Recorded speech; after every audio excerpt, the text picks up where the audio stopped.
Okay, so here we are doing this 4-week course in early Buddhism.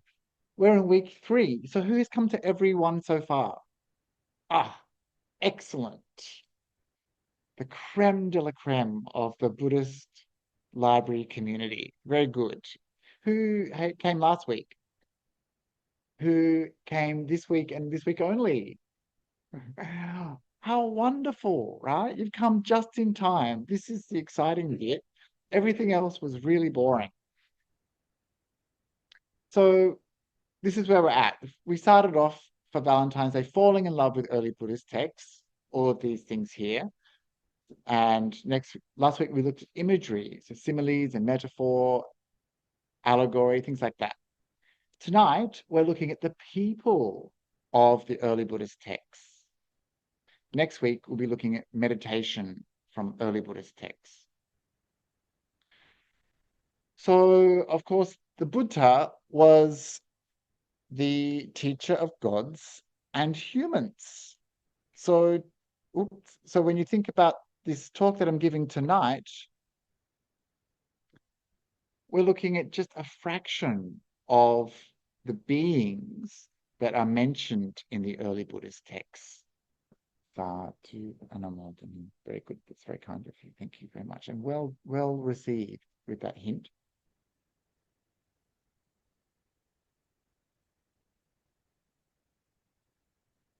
So I just wanted to kind of give you the overview of the people or the beings that we're not talking about tonight. So we're not talking about the Brahmas, the divine beings, the Devas, the Devatas, the Devaputtas. We're not talking about gods like Mara. We're not talking about the Nagas. We're not talking about the Yakas. Nagas are like serpent beings, and the Yakas are like kind of maybe a little bit like demons, but not really. The Asuras are more like the Titans, giants. Gandhabars, it's very hard to know what that means. There's also tree spirits, water spirits, there's ghosts, there's the hell realm beings, poor beings getting tortured with spears and forced to climb trees of thorns and have molten lead shoved down their throat. And there's also the people doing that, the beings doing that torturing in hell. And then there's the animals. And then, of course, there's the humans. And we have this term, fourfold assembly, or the Chatuparisa. And so this means the bhikkhus, the monks, people like me, and the bhikkhunis, female monks, nuns. And then there's the lay women. Lay women are like 99% of Buddhism. Wherever you go, it's women who keep Buddhism going. And I think it's probably been that way since the very beginning. And yes, just a big shout out to all the lay women who support me and the Sangha and centers like this and do so much. You're amazing. And so that's the fourfold assembly: monks, nuns, laymen, laywomen. And I just want to be a bit inclusive and to acknowledge that, of course, at the time of the Buddha, there were lots of different ideas about gender, and there was people who maybe we would call intersex as well. And so I just want to acknowledge that although this is a very binary kind of like division, that there's a lot more complexity within that. And to talk about the kind of social groups that were around at the time of the Buddha. So we've actually got a huge amount of information about early Buddhist society at the time of the Buddha in ancient India, in the specific area that the Buddha was living in, what's known as the Gangetic Plain, the area around the Ganges River. So there were, of course, as there is today, a caste system, maybe not as rigid as what the caste system became in India, but there was still a division of caste into the priestly caste, the warrior caste, or the aristocracy, along with the merchants and also the workers. And there's also other groups who are regarded as outcasts, people who were outside the realm of the caste system. Maybe people who lived in very remote places, who lived in the forests, or people who lived in who were excommunicated, bandits, people who were expelled, and things like that. And then there's also the religious uh, groups that were around at the time of the Buddha. So there was the Brahmins, and these people who kind of followed the Vedic traditions. They were they were a precursor to, I guess, what we call Hinduism today, or Vedanta, but not quite the same. Like different worlds, actually. I guess it's kind of like thinking about the early Christians and then thinking about something like Hillsong. It's like very different kind of, not that they're the same in any way, but just like there's obviously been some sort of change, right? Because it's been 2,500 years. Same with Buddhism. So there were the Brahmins, and they followed the kind of Vedic traditions. And then there was also the Shramana tradition, the Samana tradition. And these were people who weren't Brahmins and were following different kind of spiritual ideas. There was a great variety as well, some of which were very, very wacky, as we'll discover shortly.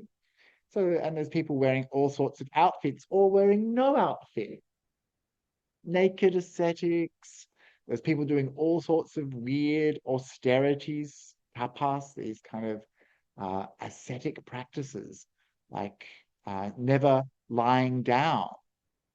You reckon you could do that one? Any of you go to a meditation retreat, never lie down? You're allowed to sit or lean, but not lie down. I was mentioning it somewhere, I can't remember. You see this still even in India today. There's a man who's been holding his arm up of his head like this for like 30 years or something, never putting it down. There's all these kind of strange austerities that happen. And lots of different types of religious groups, including what came to be known as the Bhikkhu Sangha, the Buddhist group. There's also the Niganthas, who kind of became the Jains. Jainism is still a religion practice in India and around the world. There's lots of other groups too. And a lot of the dialogues that we have that are recorded in these early Buddhist texts were spoken to either people within the Buddha's religious groups, members of the Bhikkhu Sangha, the Bhikkhuni Sangha, as well as, of course, lay people, but also spoken with or to or about other religious groups, debates. It was a very interesting time where there's a lot of different spirituality going on. People were talking about it. What's the best way to live? What happens after death? What should a religious person look like, do?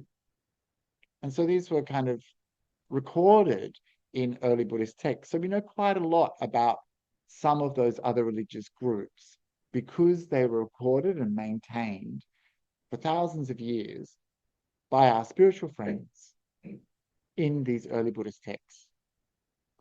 For example, now just go with me here, okay? I'll better share this with the people on the screen, on Zoom. Okay. Okay, so stay with me. This is, gone back.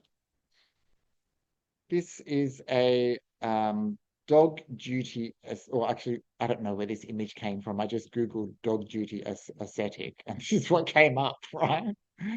So also, as you'll find out later, since the invention of AI, there's a whole other genre out there of Buddhist art. But we are going to dive in to an early Buddhist text, meet our first people of the night. What a way to begin, hey? Oop. I'm going to click on this link. It should take me to Sutta Central.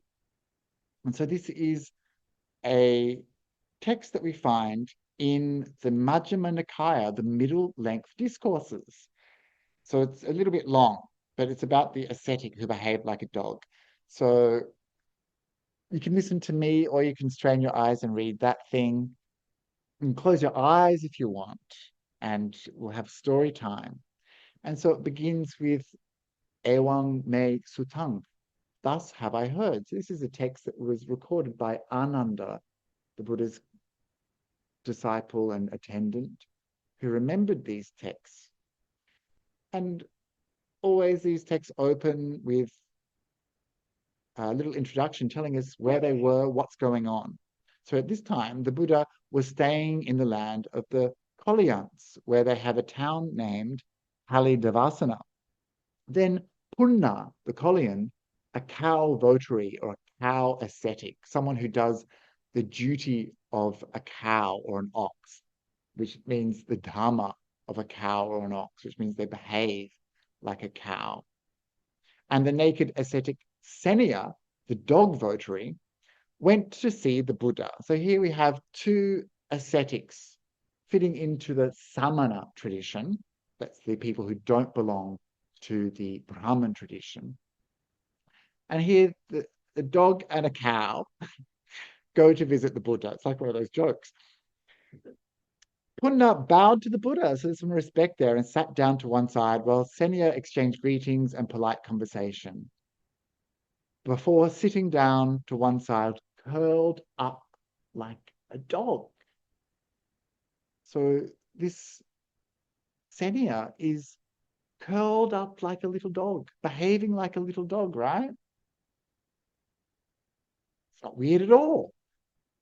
And Punna says to the Buddha, Sir, this naked ascetic Senia, the dog votary, does a hard thing. He eats food placed on the ground. For a long time, he's undertaken this observance to behave like a dog. Where will he be reborn in his next life? Dun, dun, dun. Where do you think? And Buddha says, enough, enough. Don't ask me. And then he asks a second time and a third time. And usually in the suttas, the Buddha will just say, look, no. And then if it's a second time and a third time, then he'll answer, right? Because they really want to know.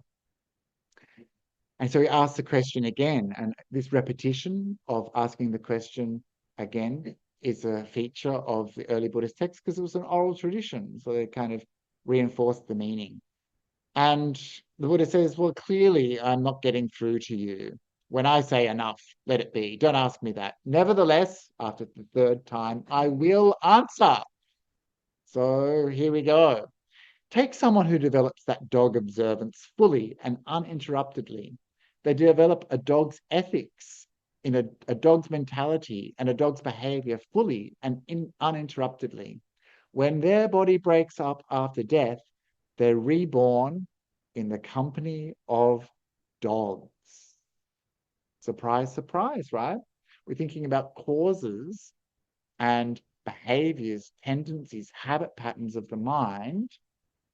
Isn't it so unsurprising then that they would end up being reincarnated as a dog? Causes, results. But if they have such a view by this precept or observance or fervent austerity, tapas, or brahmacharya, spiritual life, may I become one of the gods, well, this is their wrong view. So it's like, even if they have this good intention behind it, they're not just, just deciding to be a dog for the sake of it, but they have this idea that I'm burning off my bad karma or whatever they think because I'll get to a godlike state. The Buddha says this is a wrong view, and an individual with a wrong view is born in one of two places, in hell or an animal realm. So if the dog observance succeeds, it leads to rebirth in the company of dogs, but if it fails, it leads to hell. So the Buddha was pretty hardcore. And he didn't mince words. Like he wasn't going to be, what do they call it, Debbie Downer. He wasn't going to rain on their parade without being asked first, what do you think? And then asked a second and third time. And then he told them what he saw.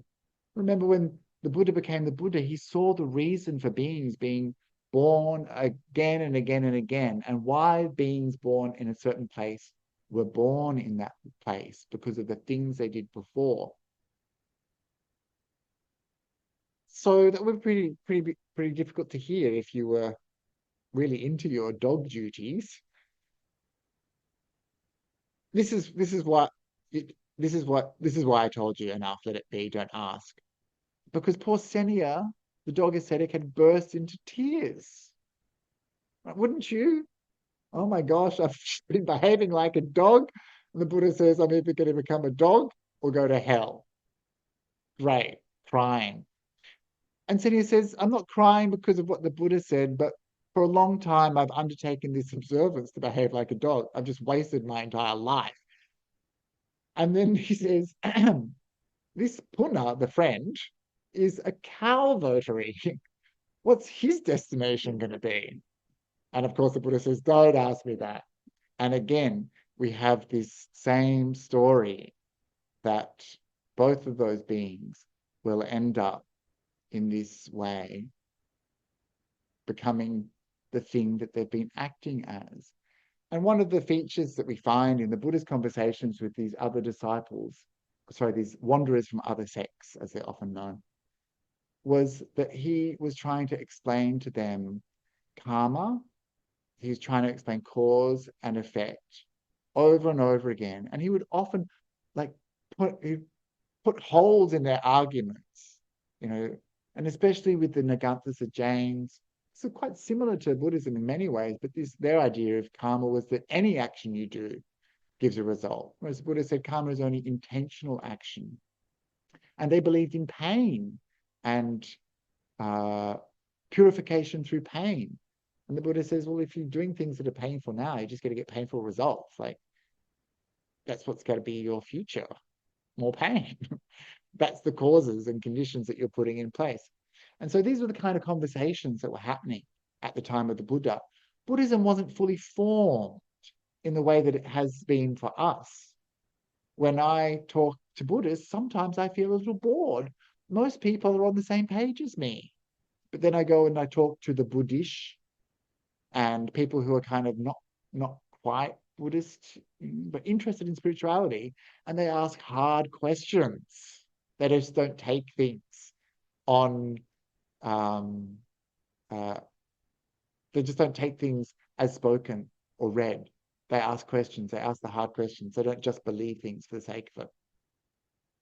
So I find that quite stimulating. Not that you're boring people, you're lovely people, my spiritual friends. And the Buddha talked with everyone. He spoke with rulers, the very top class. We have so many conversations with King Pasenadi, or with Queen Malika, or people like King Bimbisara. We also meet chieftains and warlords, princes, all sorts of people. Merchants, such as Visakha, who we'll meet in a few moments, I think, and Anathapindika. We meet a whole range of the social class at the time of the Buddha of people who are working in industries. So we meet farmers, we meet metal workers, goldsmiths, we meet potters, we meet so many people. We learn a lot about Buddhist culture from these interactions. Cooks, yeah, and that's why when last week I was looking at those similes, you might have noticed that these were like quite down to earth similes that people could understand. If you're talking to a bunch of farmers, you talk about farming in a way that is meaningful. Use similes about farming. If you're talking to a potter, you talk about pottery. And it's the same way when I talk to people about the hindrances, I often talk about our phones and talk about the way we use our phones because it's relevant, it's easy. So it's very, very useful to talk to people in the language that they understand, right? We also meet lots of courtesans and sex workers. We meet Amber Pali, who is kind of like married to the country, so to speak. We meet other people like Super Buddha, the leper. We meet bandits, thieves, and criminals. So we meet people from all levels of society. That's why I want you to get excited about these people tonight. I want you to go and find out just how many other people you can meet in the suttas. This is something I've just discovered. Did you know that you can use your QR code in this way? That I can put a QR code up here and you can photograph that and it'll take you, oh no, it'll take you to this index here of names in the suttas. And look at all these people. There's Adimutta, the monk. There's Alara Kalama, the teacher of the Buddha. Let's keep going, get really dizzy. Who else we got here? Look, there's some cities and countries. There's Asaji, the monk. There's so many. There's Bahia of the bark cloth. Now, he was interesting. So there's so many people. And for those who remember last week, I said that these books, these are all proper names, all the names of the people in the text. So again, sorry, we're not going to be able to do them all, is what I'm saying. Many of you will know some of the main disciples of the Buddha, Sariputta, Moggallana. These were like the Buddha's left and right hand disciples. Sariputta was described by the Buddha as being like a mother. Yes, who cared for and grew new monks. And Moggallana was described as like a nurse who cured them. So Sariputta kind of brought these monks up, and I think the metaphor is kind of took them to stream entry, the first stage of enlightenment, and then Moggallana got them over the edge towards arahantship, full enlightenment. So this is like two important disciples of the Buddha. We have lots of discourses by Sariputta in these early Buddhist texts, and he's a wonderful analytical speaker, and he adds something quite different to how the Buddha talks. We're really lucky to have his teachings. And of course, I just want to mention Ananda again. And these are kind of like, oh, actually, I just say when Sariputta and Moggallana died, the Buddha was still living and they had died. And he said, the Sangha now looks empty to me now that Sariputta and Moggallana have gone. He obviously really cared a lot about these two. And here we have these images, often not here, but in a lot of Buddhist countries, you'll see the Buddha Rupa, and next to the Buddha, you'll see a statue of Sariputta, who is usually sitting with his hand on his calf muscle, with his leg tucked back, and Moggallana. Moggallana is often blue or black, and so they're sitting one on either side of the Buddha in a lot of shrines.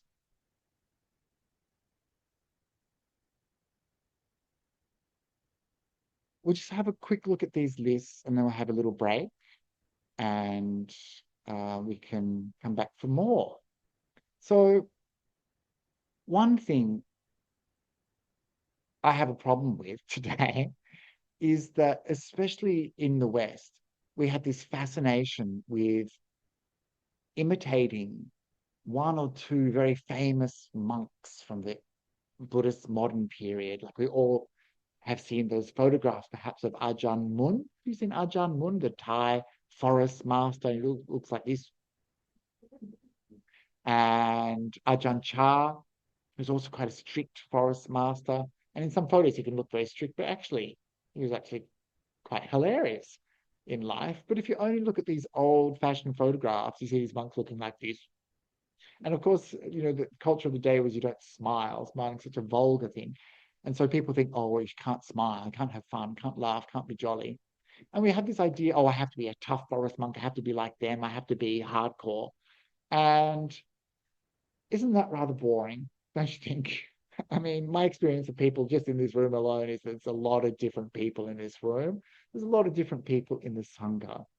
And we shouldn't try to have this idea of monks or nuns or even lay people being one type of character, right? How boring. And certainly at the time of the Buddha, he didn't try to make everyone the same, didn't ask these people to be like them and to abandon their personalities. He actually praised people's individual qualities and acknowledged their differences. The Sangha is made up of so many different people. Lay community is made up of so many different people. And he acknowledged their different qualities. And I think that's very beautiful and something we should remember, that it takes many, many different people to create a community. And if they're all the same, it would be really dull and boring. But because of the diversity that we have, our societies, our communities can be very rich. And so these these differences and these different qualities, the things that the Buddha recognized and praised, are found in what we call these lists of the foremost disciples. And there's different lists for the bhikkhunis, there's different lists for the monks. There's a lot more monks than bhikkhunis, although in some different traditions, like in the Cambodian lineage, there's lots and lots of bhikkhunis, but in the tradition that's come down to us in the Pali Canon, there's less. And there's more monks. There's also lay women and lay men. And so I just want to quickly look at a few of these, and then I'll look more in detail after the break. So this is how it goes. So the foremost nun disciples, the most senior is Mahapajapati Gautami, the Buddha's stepmom, who raised him.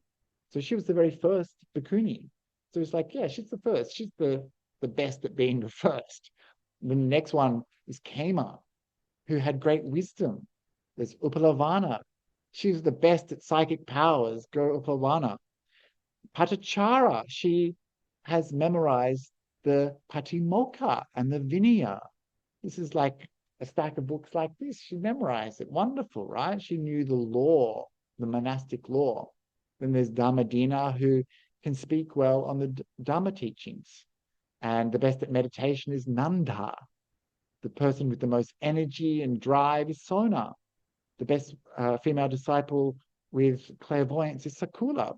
So you can see there's lots of different qualities that he's praising here. And Bhada Kundalakesa, Bhada with the curly hair, she was the best and fastest at getting insight. She was the one who saw the most quickly the Dhamma. And Bhada Kapila, she was the one who could remember the past lives the best.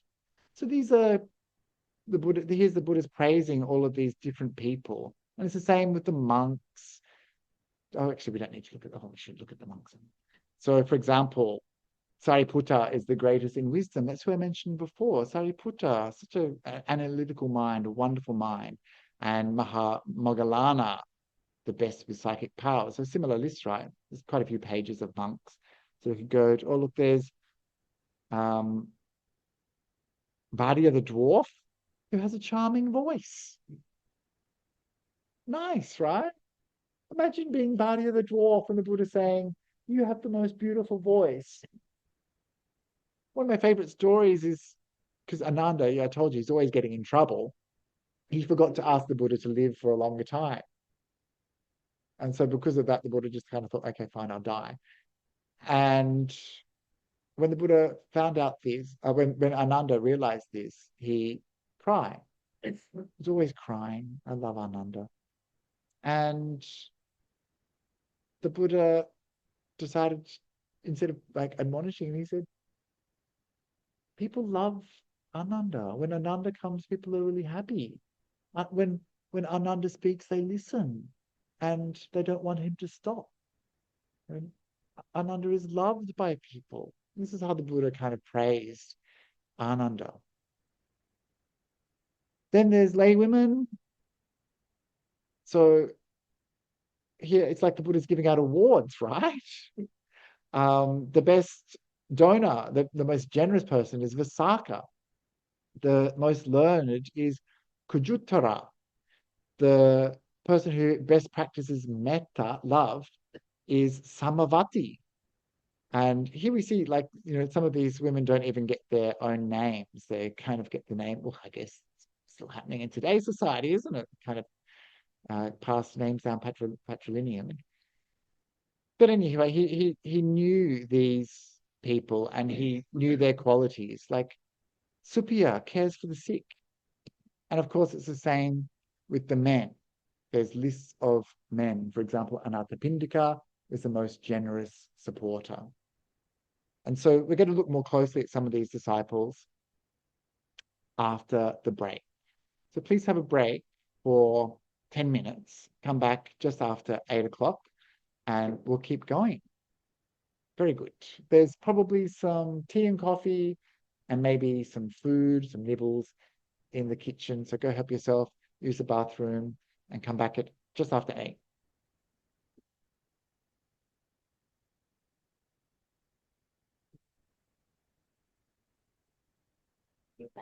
Right, just give me 2 seconds. I'm just going to work out how to pause the thing. I've lost the Is it this?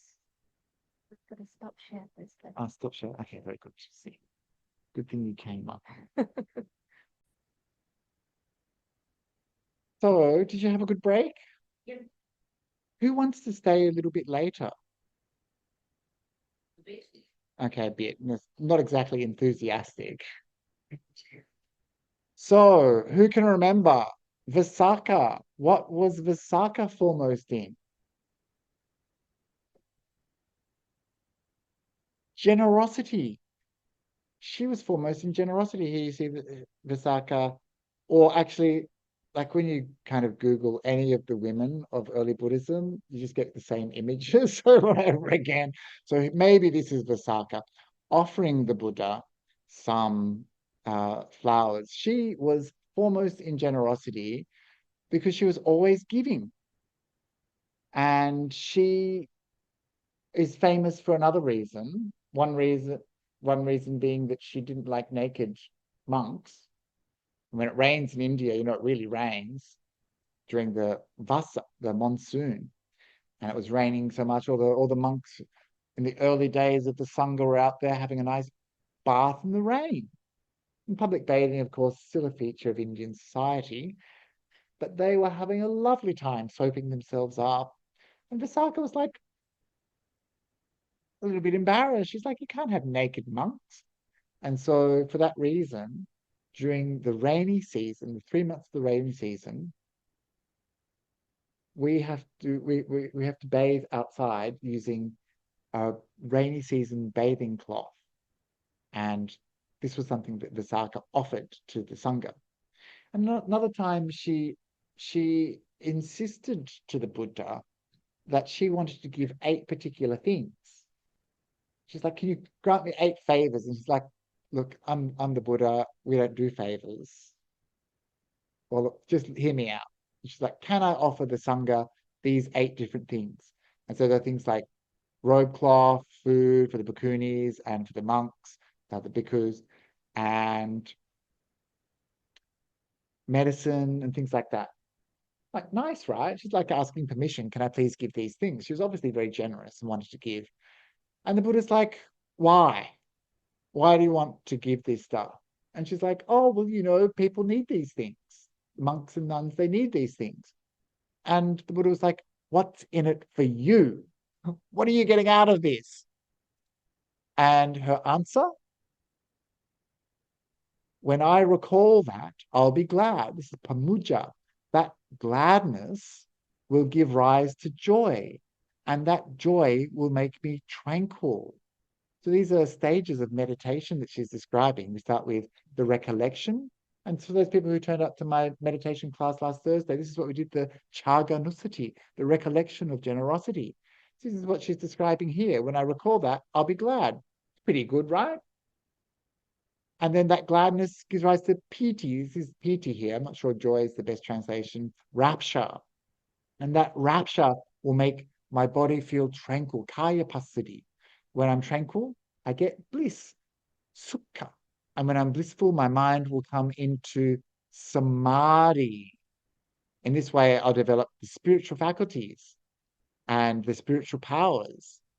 That's the balas and I'm having a mental blank, spiritual faculties. It's gone. And the bojjhangas, the faculties of the factors of awakening. And it's because of this benefit that I ask for these favors. So what she's describing here is like incredibly high states of meditation and insight into the Buddhist path. And so we have this lay person. This is recorded in the Vinaya because this is about robe cloth and requisites. We have this lay person, this lay woman, actually describing her spiritual practice in the most profound terms. Like, these are deep states of meditation. She has understood the link between giving remembering the giving and a successively pleasurable states of mind, leading to very deep states of meditation, and then developing the indriyas, that's the spiritual faculties, the bhalas, the spiritual powers, and the bhojangas, the factors of awakening. So she's on her way. And it's very beautiful to see this is recorded in these early Buddhist texts. A laywoman describing the very deepest stages of meditation and the most profound insights into the Buddhist path. It's great, yeah?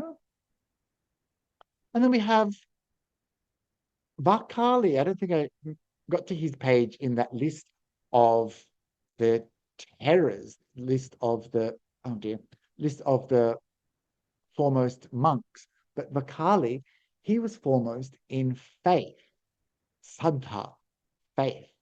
And here we see him at the end of his life. The Buddha came to visit him at the end of his life and gave him a teaching, tried to rouse him and encourage him. But the beginning of Vakali's experience is quite interesting, and I'm very aware. Sometimes I make light of this interaction, but given recent events here in Sydney, so sometimes I say, and I should be more careful, that Vakali was a bit of a stalker, and he was obsessed with the Buddha, like really obsessed, actually. He saw the Buddha, he thought the Buddha was beautiful, and fell in love with the Buddha's form, and wanted to always be close to the Buddha, near the Buddha. And I'm not sure if he was queer or if he was just invested in being in the Buddha's aura, in the Buddha's orbit, just being close to the Buddha, thinking that he could get a lot of benefits from being close to the Buddha. And eventually the Buddha was like, listen, you've got to back off. And sent him off to the mountains, and he practiced up in the mountains for a very long time. Then he got very sick, as we see here, and he sent for the Buddha. And then seeing the Buddha's like, oh, it's good to see you. And Vakali says, it's so good to see you. I've been wanting to see you for such a long time. It's a long time that I've been wanting to gaze upon your form, on your body. And this is what the Buddha says, enough, Vakali, enough. Why would you want to see this rotten body? Like, this is an interaction that we have recorded between the Buddha and one of his disciples. It's so intimate. And here's the Buddha speaking so frankly and guiding Vakali. One who sees the teaching sees me. One who sees me sees the teaching. Seeing the teachings, you see me. Seeing me, you see the teachings. This is a beautiful verse. It's like, if you can see the Dharma, I'm there with you. If you understand the teachings, you'll see me. If you see me, think about the Dharma, think about the teachings. It's very beautiful. And this really helped Vakali get over his obsession with the Buddha's body, with his obsession with form. And so the Buddha gave him a teaching about form, about how dependent origination works. And Vakali was inspired. And then, because he was in so much pain, because he was very, very sick, in the end, he slit his wrists. And in that moment, the story goes, when he was about to die, he attained enlightenment.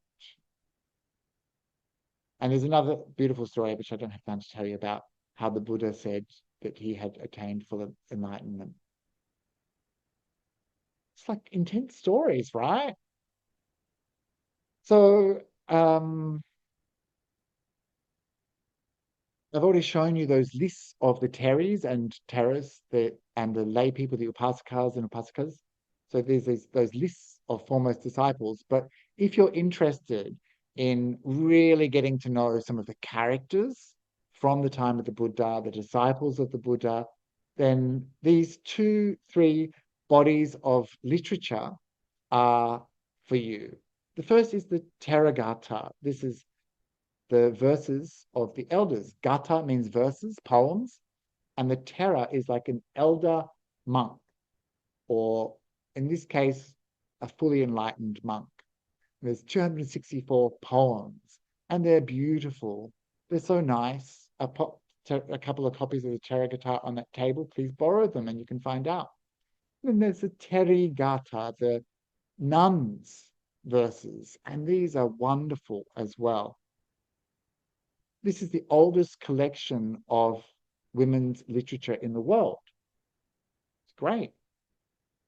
And then we have the Apadana, which is like a biographical commentary. And the Apadana is the commentary. Remember, I talked about the commentaries. We've got the original text, and then later on, there's like these commentaries that kind of help us understand them and explain things. Maybe there was a parallel tradition handing down this biographical information. And so we find out information, but sometimes it's slightly dodgy and slightly hagiographical. That means kind of a bit too like positive spin, kind of like um, hagiography. Give me another word. Embellished. Thank you very much. Appreciate your help. Yeah, so we can't rely upon them completely. But there's fascinating stories and they're short. And so you can kind of get into them. You learn a lot about this practitioner, their practice, and their life. And this is like a living record that we have access to today of the people who are the first generation of the Buddha's disciples. These are spiritual friends too. So I thought I'd just kind of go through a few, and we're obviously going to run out of time. My favorite ones, and the first is one we already met, Bhara Kundala Kesa. Kundala Kesa means like, Kesa means hair, hair at the head. Kundala means curly. So she had curly hair. Why did she have curly hair? Well, it's a long story. I'm glad you asked. She was going to get married, but she was attracted to a bad chap, like a bad boy, who was actually a bit of a thief. And in the end, once he kind of got married with her, he thought, now's the time. I'm going to lure her to a spot. I'm going to take all her jewels and kill her. Bad guy, right? But she's pretty clever. So she worked out what was going on. And just as he was about to throw over a cliff, she moved and pushed him off the cliff instead. She dealt with that problem, right? Watch out for Bada Kundalakesa. But that wasn't the end. She was much more fierce. She started wandering. Of course, she couldn't go back to her family because of shame. She started wandering around wearing one cloak, one robe, and went living with these various traditions, this various samana traditions, those ascetics, living these spiritual lives, doing all these crazy practices. And there was communities of women doing that, living in the forest, living in ashrams and things like that. Isn't that amazing? Like these were like really alive religious communities. And she was a debater. She used to rock up to town, make a little mound of sand, shove a stick in there from a rose apple tree. And that was like her flag. Like, come on, let's debate. And she would invite all of like the religious leaders of these different groups to come and try it on with her. And she would smash them in debate. And she beat everyone all over the place until she met Venerable Sariputta, that disciple of the Buddha who I've already mentioned to you. And so she had a debate with him and she was lost for words. And so she was like, okay, let me please be your student, be my teacher. And he's like, no, come and meet the Buddha. And she gets made a nun by the Buddha. The Buddha just says, come, Bada. And this is her ordination. It's like one of the first ordinations we have a record of. And this is her verse in the Therigatha. So you see at the top here, these breadcrumbs, So here we are in the discourses, that's the Sutta Pitaka. Here we are in the Khuddaka Nikaya, the minor discourses. This tig means teri gata, the Terigata. And then we have this chapter, Pancha. Pancha means five. So these are the verses that have five. This is a collection of verses that have 5 verses each poem. Let's count them. 1, 2, 3, 4, 5. See? This is how they ordered these poems by the number of verses. And remember, at the time of the Buddha, extemporaneous poetry, spontaneous poetry, all different types of poetry, song, verses, different kind of meters. Poetry was a big deal in an oral culture. And so here's her verse, proclaiming her enlightenment. My hair mown off, covered in mud. So they used to pull their hair out, these Jain ascetics. I think she was a Jain ascetic, a Naganta. I used to wander wearing just one robe. I saw fault wherever there was none and was blind to the actual fault. Leading my day's meditation on Vulture Peak's mountain, I saw the stainless Buddha at the fore of Sangha. I bent my knee and bowed, and in his presence raised my joined palms. Come, Bada, Ehibada. This is her ordination. That was my ordination. I've wandered amongst the Angans, the Magadans, the Vajjis, the Kasis, the Kosalans. I've eaten the alms food of the nations free from debt for 50 years. Free from debt means that she doesn't owe anything. She's become an arahant. So a monk like me, I rely upon alms food from kind people like you.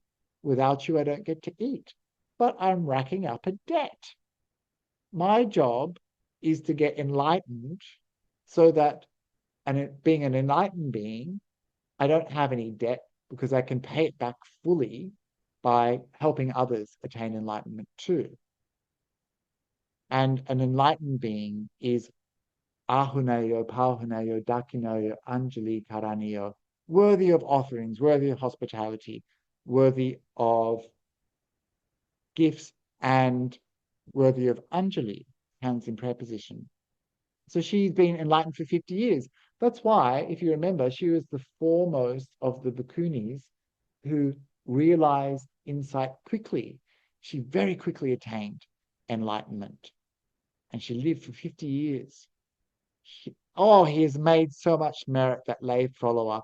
He's so very wise. He gave the robe to Bada, who's released from all ties. And she's saying here, that person who gave me that robe has made a huge amount of merit, positive goodness in their heart, because his offering of a robe helped her get on the path, became enlightened, and now she's a huge field of merit for many.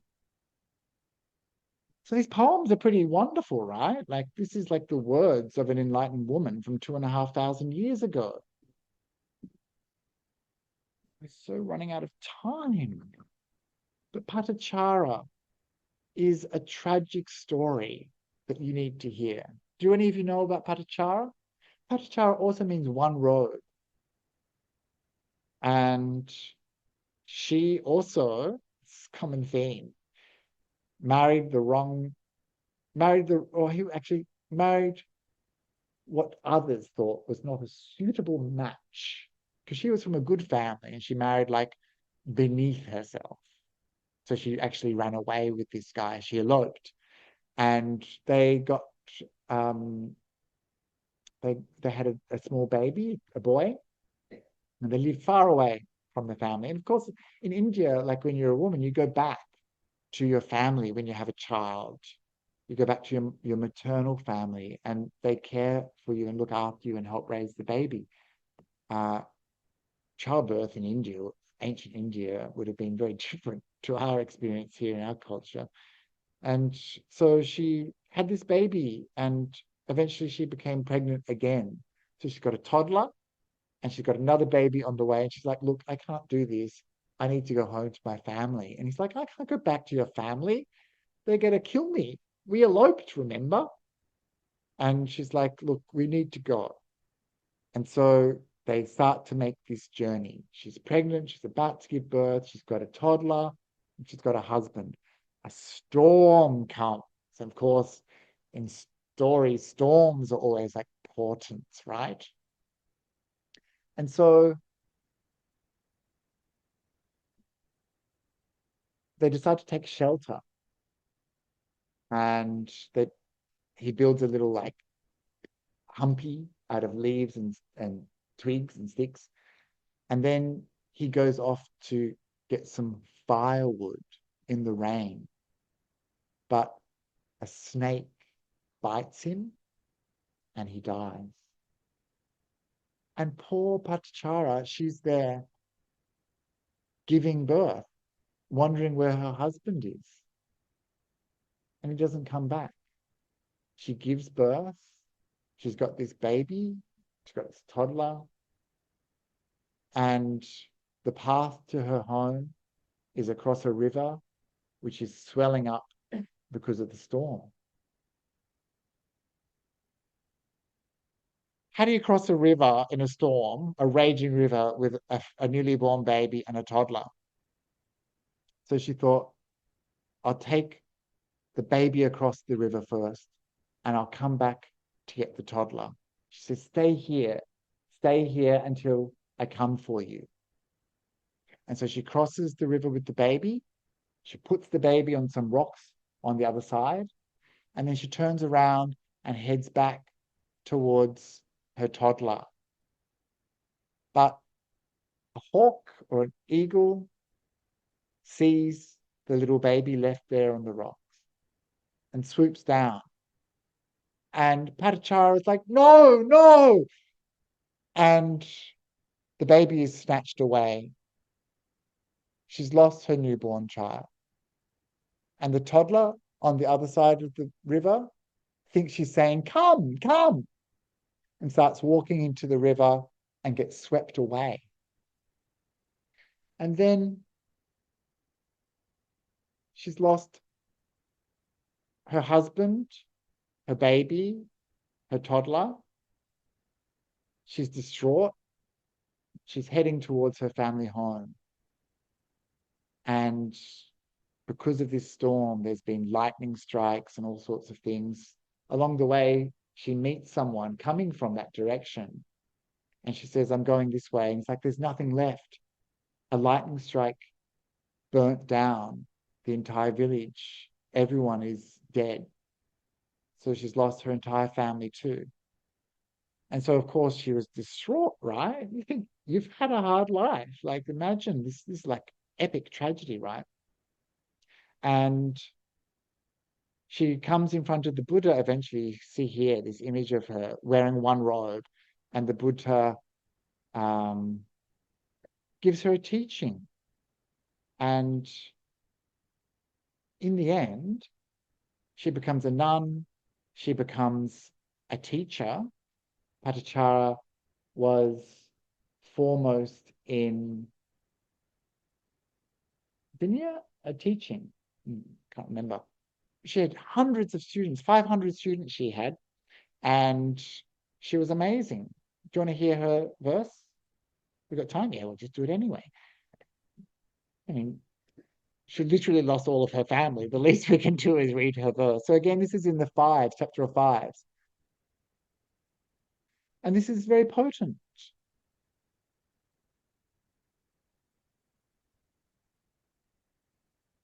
Plowing the field, sowing seeds in the ground, supporting partners and children, young men acquire wealth. I am accomplished in ethics, and I do the teacher's bidding, being neither lazy nor restless. Why then do I not achieve quenching? That means enlightenment. Why don't I get enlightenment? I'm working hard here. I'm not lazy. Why haven't I got enlightened? And then, having washed my feet, I took note of the water, seeing that foot washing water flying from high ground to low ground. Just this movement. My mind became serene, like a fine thoroughbred steed. Then, taking a lamp, I entered my dwelling, inspected the bed, and sat on my cot. We're always supposed to check where we sit so we don't sit on a baby or a child or something like that and kill something. True story, don't have time to go into it. Then, grabbing the pin, I drew out the wick. This is a metaphor. The liberation of my heart was like the quenching of the lamp. Remember, the word nibbana means extinguishment. So the image of a lamp going out is the image of nibbana. And it was from this very simple act of noticing change in the movement of the water that she was kind of moved into this state of on her way to enlightenment. And this story is repeated by some of her followers as well. Like, we listened to our teacher, we kind of washed our feet and kind of like looked at the water. So like generations of people inspired by her experience. Do we have time for Ambapali? Yes. Okay, good. But then we miss out on all the other ones. So again, and I deliberately chose a lot of the women because they're often forgotten about. And Ambapali a really interesting story. So she was a very beautiful girl, and trigger warning, like I think this is like borderline, or actually different culture, different times. She was quite young, but she was regarded as very, very beautiful, very pretty. Everyone fell in love with her. And in ancient India, there was a tradition of a courtesan, a sex worker who was highly trained in various arts and poetry and music and dancing. And women used to compete for this position, which was like the king's dancer or the city's dancer, the dancer of the city. It's kind of like the courtesan for the whole city. They were kind of, maybe it was like a quasi-religious position where they weren't restricted to one husband. They could have interactions with a whole lot of different clients for quite a lot of money. Quite a lot of money. She was very rich. She was so beautiful. She was very, very rich. And so she had this title. I can't remember the name of the title, but she was this, for a period of 7 years, they kind of could do this job. And she made a whole heap of money. She was very, very, very, very rich. Richer than king. She had a palace that was, even better than the king's palace. And she met the Buddha, and she offered him a meal. And he agreed. And then on the way back, she ran into some Lichavian princes who were like, we're going to the Buddha to ask him for a meal tomorrow. She's like, oh, I've already asked him. And he's like, you loose woman, blah, blah, blah. And she went to the Buddha, and I was like, no, I've already said yes to Amrapali. And then she invited him for this meal, and she gave him her entire estate and gave him the mango grove. Her name means mango skin. And in that mango grove, many verses, many important discourses were delivered. So she's an incredibly important figure in Buddhist history. And of course, there's no shame or stigma about her occupation. Later on, very importantly, she became a nun and she became an arahant. And her verses in the Therigatha are really lovely. There's something, all of us who are aging, that means no one in this room, obviously. My hair was as black as bees, graced with curly tips. Now old, it's become like a hemp bark. The word of the truthful one is confirmed. Truthful one's Buddha. Yes, aging. Buddha's always talking aging, sickness, death, over and over again. She's like, yep, I've got the aging. Crowned with flowers, my head was as fragrant as a perfume box. Now old, smells like dog fur. The word of the truthful one is confirmed. My hair was as thick as a well-planted forest. It shone, parted with a brush and pins, Now old, it's patchy and sparse. The Buddha was right. She goes on about her hair. We'll just have to skip through a few things here. Um, my teeth used to be so pretty, bright as a jasmine flower. Now old, they're broken and yellow. The word of the truthful one is confirmed. My singing was as sweet as a cuckoo, wandering in the forest groves. Now old, it's patchy and croaking. The word of the truthful one is confirmed. She has all these wonderful similes. Like my breasts used to be so pretty, swelling round, close, and high. Now they droop like water bags. Yes, the Buddha was right. And she goes on like this, kind of, this is a woman who was so beautiful. Her entire personality, her entire life was wrapped up in being the most beautiful woman in the world. And here she's saying, actually, you know what? Things change. You know? Anyway, can't go on about that. Last one, okay? Because we're running out of time. Many of you already know Angulimala. He's quite a well-known figure. Who's heard about him? Yeah, most of you, right? I know. You see, AI. I did post this on my Facebook, and someone was like, and I was like, oh, just Google Angulimala. She's like, yeah, I know. So I think she might have been suggesting that this was a sexy Angulimala. So yes, he does look quite um powerful here, right? Like there's a real kind of fear that I kind of get looking at him with these two knives, a dead body, and of course, if you can see closely, this necklace. So many of you will know that this word anguli means finger. Mala means necklace, garland. So he's called Anguli Mala because he has a necklace made out of fingers. Why, you might ask? I'm glad you asked. So, Angulimala, it's not his real name, not his original name. He was a student, the story goes, he was a student of some spiritual teacher who had a lot of jealous students. They're all jealous of Angulimala. And so they kind of put a lot of pressure on his teacher. And then to kind of progress in his teachings, this teacher said, listen, if you want to get to the next, it's a bit like Scientology. If you want to get to the next stage, you have to pay a fee. What's the fee? 1,000 fingers, 1,000 individual fingers. And instead of saying, okay, I can't afford it, he thought, okay, here we go. So would you be willing to part with your finger? Well, you got 10 of them. Yeah. Wow. So very not surprisingly, many people didn't want to give up their fingers. So he had to resort to killing them instead.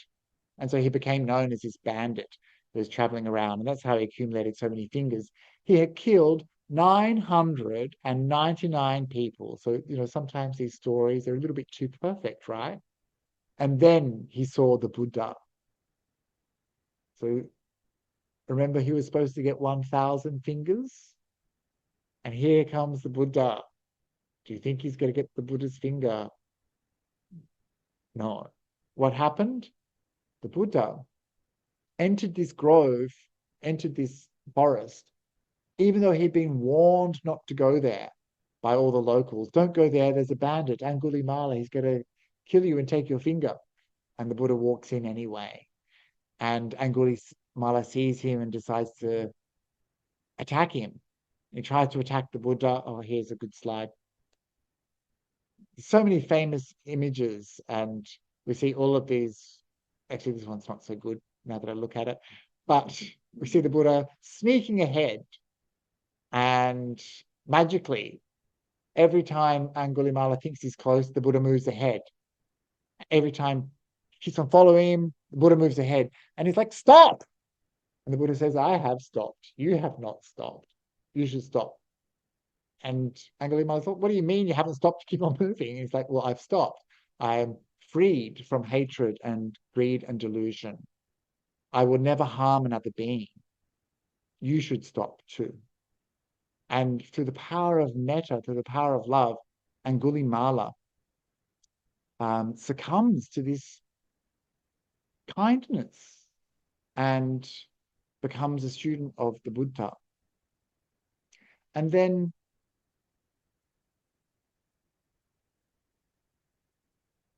of course, people find out that the Buddha's converted Angulimala, and even the king comes along and it's like, uh, people wanted Angulimala dead.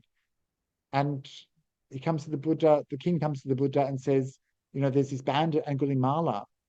And the Buddha says, well, what would you do? What would you do if I told you that this bandit had become a monk? And then the king's like, well, in that case, I would bow down to him and, you know, offer him requisites. And Buddha's like, well, actually, as it turns out. And so Angulimala becomes a monk and starts to lead a spiritual life. He doesn't get away. I mean, he got away with murder, and that's a bit of a kind of like thing. It doesn't mean he escaped karmically. A lot of people pelted him with things like stones, and for his entire life as a monk, he was hassled and chased and hurt. And the Buddha said, this is your karma from the past catching up with you. Remember, Buddhism doesn't punish. Don't believe in punishment. Justice, sure, karma, definitely, but not punishment. And this is something I think we can learn a lot from. Like, anyway, I don't have time. Don't have time. But the Angulimala Parita, as it's known, this protective verse, what happened was one day Angulimala was out walking around and he saw a woman giving birth, and she had an obstructed birth. Again, birth in ancient India, right? Not easy. A lot of women, up until just recently, used to die in childbirth. And this woman was having troubles. And he went back to the Buddha and said, I saw this woman. She was having these terrible difficulties. And by this time, he had become an arahant. And he said to the Buddha said to him, go to that woman and tell her a truth, that since you have taken noble birth, that's Aryan birth, that means that the Buddha perceived that when Angulimala had become an arahant, he had essentially been reborn. He had abandoned all his old ways. Because remember, a person, according to the Buddha, is a result of their actions. A good person is a person who does good actions. And a bad person is someone who does bad actions. It's not that they're a bad person, it's that they do bad actions. And so he'd done this good action of becoming an arahant. And so the Buddha says, use this asseveration of truth, which is an important thing in Buddhism, that the power of the truth is something that is almost like a magical thing. Truth is powerful, right? And so he says, tell them that since you've taken noble birth, you have never taken the life of a living creature. By this truth, may both you and your baby be safe. And so this is a chant, like it's so weird. So it kind of goes like this. We do it for pregnant women. Yatoham bhagini hariyaya jatiya jato nabhijanami sanchi japanam jivita voropeta tena satchena soti te hotu soti ghabasa. So that's those words. And so now in Buddhist culture today, when we see a pregnant woman, or when a pregnant woman comes to us, we chant these verses as a protection for them, to help them. And it's like one of the most bizarre plot twists, right? Here's this person associated with 999 grim deaths. And yet, through the power of the Buddha's teachings, he became an enlightened being and helped this woman bring new life into the world. It worked. She gave birth successfully.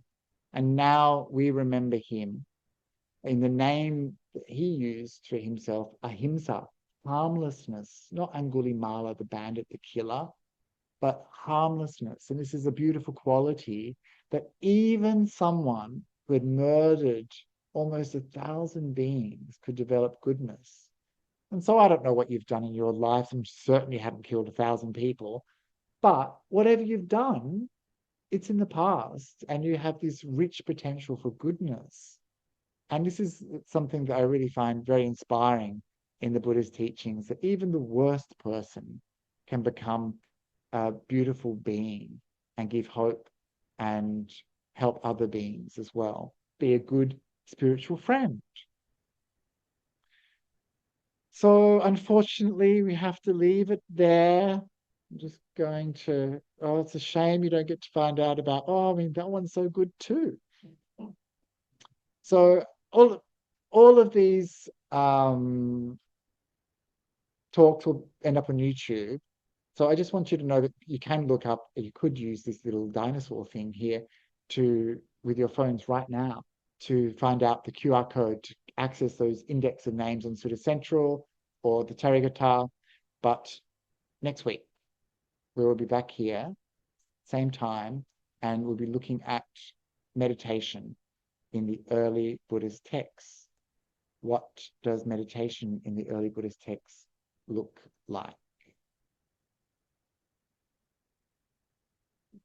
Who knows, right? So that's all for tonight. Thank you for being here. Please borrow a book. Look in the indexes on Sutta Central or Access to Insight.